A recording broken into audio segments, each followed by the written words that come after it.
ኤደን ማሕረም ተሳሚ ምስ ሰምዐት ዓይኒ ብለይ ስኒ ብለይ ምስ ፍጥነት ድምፂ ተቐዳዲማ ኣብ ሕክምና ጠበሽ ክትብል ጊዜ ጥፈአትን ዝተኸደነቶ ጫማ ንበዓሉ በዘይ ልባ ስለ ዝወፀት በቢንዩ ድሓኒ ዘሎ እንዳብሉ ደገዝኣ እንተዘይ ተሓዳድ እዋ ነይሮም ኣብቲ ክፍሊ ህፁፅ ረድኤት ደፊኣ ንክእትኣቱ እተጥ ምስ በላ ነይሩ ብኡ መጠን ድማ እቶም ደቂ ገዝኣ ወዳት ማዕረክ እንደይ ንሳሚ ከም ትፈቶ ካብቲ ዝገመተውን ለዓሊ ከረጋገፁ ከኣሉ ምሽኪናይ ወድሲ እዚ ኩሉ ዓመታት ካርታት ኢሉ ገጽ ዝፈቶም ስድርኡ ከይረኣየ ሓሳብ ድሌቱ ከየስመርዐ ስድርኡ ከይለወጠ ከመውት እንታይ ካምጾ ኣብ እንዳሟትካ ሃገር ገና ጎይኻ ከይፀገብካ ከለኻ ክትኩለፍ ኣንታ ፈጣሪ ኣቦይ በጃኻ ወፂኻ ካብ ምጥራፍ ኣድሕነና ሰበብ እንዳበለት ኣፍ መዓጾ እንዳጠመተት ከላ ጀኒኖም ጀናኒኖም ካብቲ ዝፀንሓ ክፍሊ ክወፅእ ስለ ዝረኣየት በዘይ ልባ ከይዳ ክጥምጠማ ክትብል ከረው ኣቢሎም ሃዝዋ ዝመውት ጥራሕ መሲልዋ ነይሩ ኣታ ሳምሓወይ እንታይ ረኺቡካ ድሓን ዲኻ ንክፍንዋ እንዳተቃለሰት ተዛረበት ናይ ነገር ባጃጅ ግዲ ገይሩሉ ዋላውን ፈጣሪ ኣላኻ ገና ትሪኦ ትብልኦ ነገር እንጀራ ኢልዎ ካብ ሞትሲ ተሪፊዩ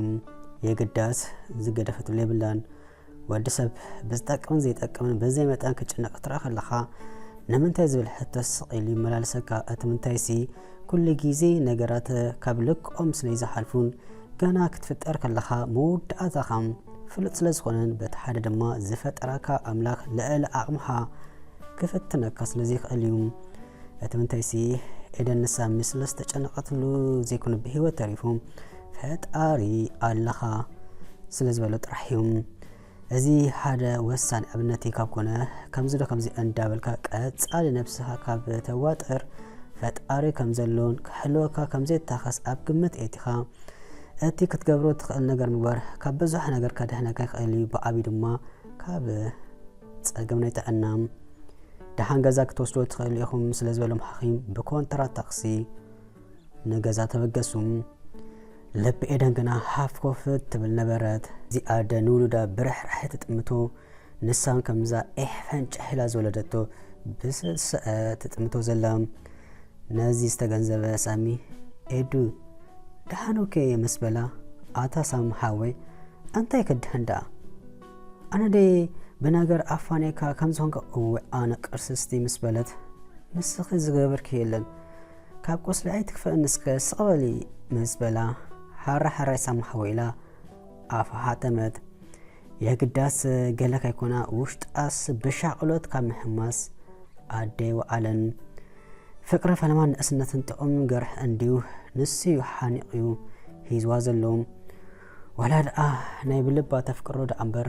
ብጣዕሚ ልዕሊ ዓቅን ከም ተፍቅሮ ዝተሰውጣ ሓደጋ ወሪዷ ምስ ሰምዐት ዝተሰምዐ ሓደገኛ ስምዒት እዩ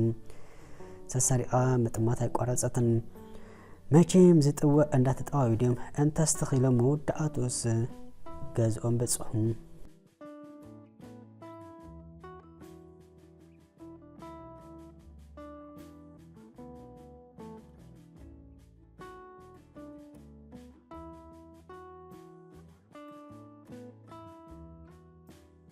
ሊድያ ብወገና ናይ ኣጋጣሚ ቴሌፎን ምስ ደወለት ኣብ ክንዲ ሳምን ዝቕበላ ወዲ ገጹ ተቐቢሉ ዘጋጠሙ ምስ ነገራ ንሳብ መንገብገብ ኣውፅያ ኦፍ ተቐይራ ውትፍ ክትብሎም ጊዜ ወሰደትን ኣታ ሳምሓወይ ገና ፍቅርና ከይተዓምና እንታይ ረኺብለ እንዳበለት ክትተናፍቕ ትብል እንተስ ናይ ሕርቃ እንዲ እንተስ ሳሚ ከይጉዳእ ኢላ ኤደን ሃፍተይ ቆስሎ ከይትጎድእ ኢላ ኢዳ ሓዘታ ጥምት ኣቢላ ከይተገደሰትላ ኣታ ሳምሓወይ ናተይ ነቤኒ ናይ ሓለለ እንዳበለት መሊሳ ኢዳ ሰዲዳ ክትተናኽፎ ጀመረት እዚ ግና ንኤደን ዝቐስን ተግባር ኣይነበረን ብሽም ትፈልጣ ጓሉን ንመጀመርታ ግዜ ሹዓ ትሪኣ ዘላ ኣተንኣ ክንደይ በጃኺ ቆስሎ ከይትጎድኡ ምስ በለት ኤደን ምስ ናይ ሕርቃና ሓንሳእ ግልፅ ኢላ ጠመተተሞ መሊሳ ናብ ሳሚ እንዳበለት እንታይ ምልከተኪ ኣርከም ይኾኑ ባ ኣይትረስኢ ወር እንታይ ያኸ ንስኺ ዘይፈልጠኪ ማዕረክ እንደኦ ክትሕለቕሉ ምስ በለት ኣንጨዋ ደገስ ዲ ዝበሃል እንዳበለት ብውሽጣ ድሓን ናይ እንታይ ነተይ ጽናሕልክሞ ጥራሕ ካብ ተቆ ርሕቕ በሊ እንዳበላ ክጨቃጨቃ እዝኑ ጻመሳሚ በጃክንባ ሓምና ኣኽላና ምስ በለ ተም ሕትንበላ ክልቲኦም ብሓባር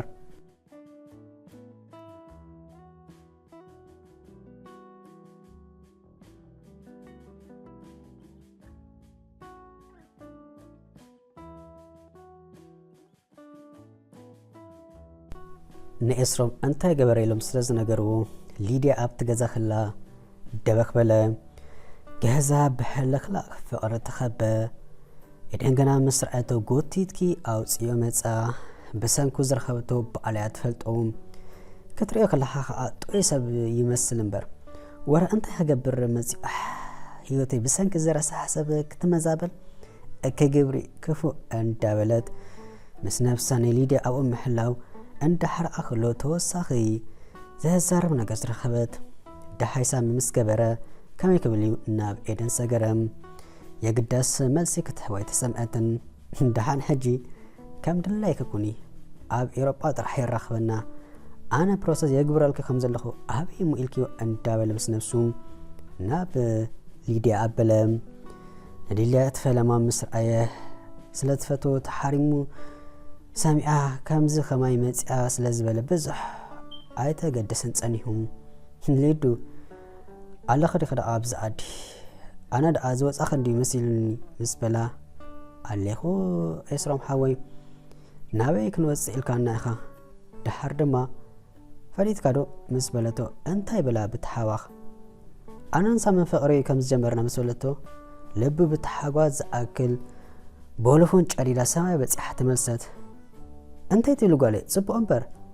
ዓይኒ ዓይኒ ኤደን እንዳጠመተ ደስትኦ ገለጸም ነሳቶም ፈሸሸ ክብሉ ከለዉ ኤደን ገና ሕርርኩም ትርኢላ ነበረት ኣብዚ ሰዓት ክልቲኦም ቀንዲ ጸልዓተዮም እዚ ንወዲ ከምዝን ተደሚርዎም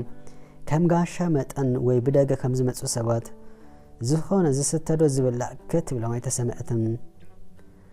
ባህሊ ልምዲ ክብሪ ናይ ሕብረተሰብና ንሱ ምዃኑ ሕርቃና ኣዘንጊእዋ እዩ እምበር ጋሻ ኩሉ ግዜ ክቡር እዩ ንጋሻ በቲ ዘለዎ ኣቕሚ ብፍሓሾ ገጽ ዝቕበል ሰብ መዋዕሉ ገጹ ብበረከት ዝተመልአ እዩ ሓደ ግዜ ሓደ ኣረጊት ሰብኣይ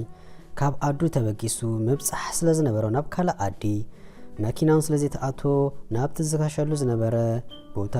ብእግሩ እንዳተጓዓዘ ኩሉ ስለ ዝመሰለ እዩ ኣብ ቅድሚኡ ፀንሑ ሓዲ ክሓድር ምባል ኣብ ሓንቲ ገዛ ከይዱ ምስ ኩሓኩሐም ሓንቲ መርኣት ትኸፍቶሞ ንሕና ሕጂ ሓደሽቲ ገዛ ዝፈለና መርኦ ስለ ዝኾንና ዋላ ሓደ መደቀሲ ድዩ ካልእ የብልናን ኢላ ተፋንዎም ሓራይ ዘጓለይ ምባል እውን ሰብኣይ ዘረባ ከየብዝሐ ዕድሉ ክፍትን ናብ ካልእ ገዛ ይከይድ ግና ክሰልጣይ ከኣለን እንዳበለ ኣብ መበራብዓይ ገዛ ምስ በፅሕም ሓንቲ ምስ ወዳ ትቕመጥ ሰበይቲ ብትሓጓስ ሓንጎፍ ኢላ ትቀበለሞ ኣጎዛ ኣንፂፋ ብፍሓሾ ገጽ መኣዳ ገዲፋ ከተአንግዶ ጀመረት ሕሉፍ ኣሊፋውን ነታ ኣብታ ገዛ ዝነበረት ሓንቲ ምስ ወዳ ዝኮሉ ስለ ፍርቂ ናይ መውዳእታ እንጀራ መኣዲ ናብኡ እንዳበለት እዚኣ ዝላትና ንስኻ ብደገ ስለ ዝመጻኻ ብላ ናትና ፀገም ይብሉን ድሓር ከዓ ለሚድና ኢና ምስ በለቶም እቲ ሰብኣይ ምእንቲ ርእሱ ምሸት ምብላዕ ስለ ዘይፈቱ ድሓን ኣይበልዕኒ ከምኡ ልማደ ኢሉ ኣቕበፀም በሰናይ ተግባራትን ካብቲ ዘይብሎን ንከብዶም ገዲፎን ክሕቦም በሉ ብጣዕሚ ተገረመን ተስደመመን ስለቲ ጽቡቕ ግብሮም እንዳመስገነ ኣብቲ ዝተቀረበሉ ድኻም ስለ ዝነበረ ከረው ኢሉ ክድቅስ ግዜ ኣጥፈአን ነጽባሒቱ ኣብታ ዝደቀሰላ ንሱ ዘይኮነ ጸኒሖም እንታይ ደኣ ሓንቲ ርቡዕ ኩርናት ክብድ ዝበለት ወርቂ እምበር ኣኮነም ብሓፈሻ ጽቡቕ ምባር ዘይሓሰብከ ሽሻን ሂዙልካ ክጸንሕ ስለ ዝኽእል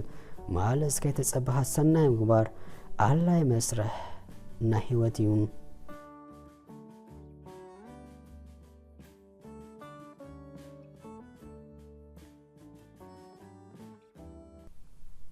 ሳመዳኣ እንታይ ሓሲቡ ሓራይ ኢሉ እዚ ኩሉ ከምዛ ኮለ ዘይብለክ ምስ በለ ኤስሮም ሊድያ መዓልቲ ግዲ ኣኺሉ ኮይኑ ወደይ ኤስሮም ሓወይ ከመይ ህጉስቲ ኣለኹ መሲልካ ሕጂ እምበር ዘይተሓሰበ መካልፍ ኣጋጢሙ ኤደን ብሕርቃን እንዳጠመተቶም ከላ ቴሌፎና ድምጽ ስለዝገበረት ካብ ቅድሚ መርሐቅ ኢላ ሄሎ መንክብል ምስ በለት ሄሎ ኤደን ኣነ አብርሃም ፕሮሰስ ዝገብረልኩ ዘለኹም በለት ጉዳይ ኣብዚ ተጀሚሩስ ይቀላጠፋሉ ኣጆ ኣቦካይ ተሓምቃ ሓራይዶ ድሓር ድማ ናይ ገንዘብ ነገር ገለ ከሽገረ ክንተሃጋጎስ ኢና ምስ በላ ልባ ኣብ ካልእ ስለ ዘሎ ሓራ ኢላ ቴሌፎን ዓፀበት አብርሃም ነዛ ኢኻ ፕሮሰስ ክትገብረላ ምስ ተባሃለ ዋላ እኳ እቲ መጀመርታ ንገንዘብ ኢሉ ክኣትዋ እንተ ተሰማምዐ ኣብ ኣራቱ ኮይኑ ንስእላ ደጋጊሙ ኣብ ዝጠመተሉ ጊዜ ባሕ እንዳበለቶ ስለ ዝመፀት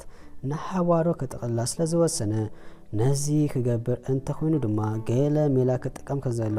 ምስ ነብሱ ተረዳዲኦም ገለ ካብቲ ሚልኡ ድማ ምስላት ኣብኒ ብምባል መቀላጠፊ ኣጥኒሱ ክወስዳ ማለት እዩ እዚ ኾን ከሎ ግን ብፍትወት ሓራይ ምዜት ብሎ እዩ ኤደን ናብ ኣልሳሚ ምልስ ምስ በለት ድሕሪ ቴሌፎን ሊድያን ሳሚ ገጹ ከተናከፍ መስረአየት ከም ሓራስ ነብሪ ተወሪሯ ከይተረድኣም ኣብ ፀጉራ ዝኣለበት